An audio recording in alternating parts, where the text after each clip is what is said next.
This week, the world got a frightening insight into what happens when you unleash the president without notes, an autocue, or someone screaming instructions in his ear.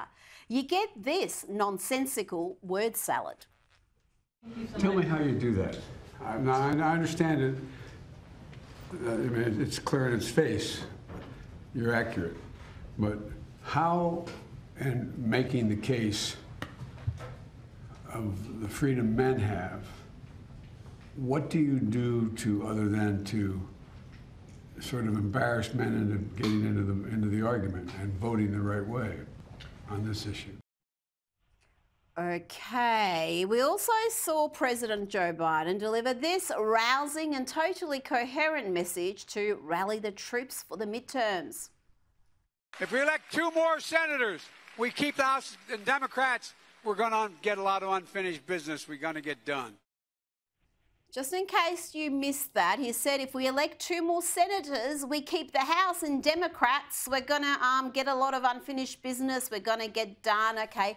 I mean, just like Australia, the senators in the US tend to sit in the Senate. Someone should perhaps tell the president that. And someone should probably also tell the president that handing over $500 billion, with a T, trillion dollars to college graduates who haven't paid off their student debts is utterly reckless, regressive and inflationary. It will take money from the less privileged who don't have college degrees and the responsible who paid off their debts and give it to households earning up to US $250,000. That's 360,000 Australian dollars. When the president was asked about this, he gave this peculiar response.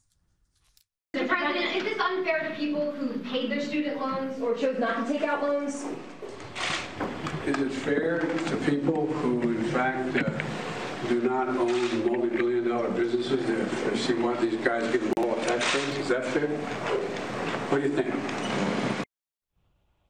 What now? Is it fair to people who do not own multi-billion-dollar businesses?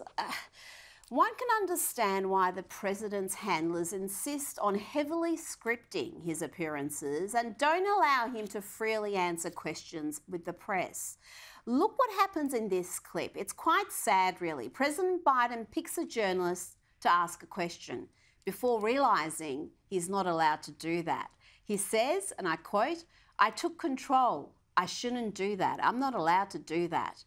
And then the handlers come in and call an end to proceedings. Have a look. Where everybody thought anything would go.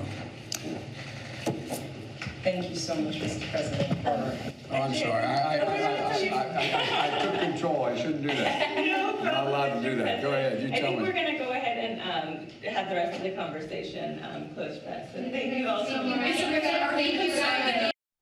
It's reasonable to ask at this stage just who is running the country, President Biden or the people who grant him the permission to speak.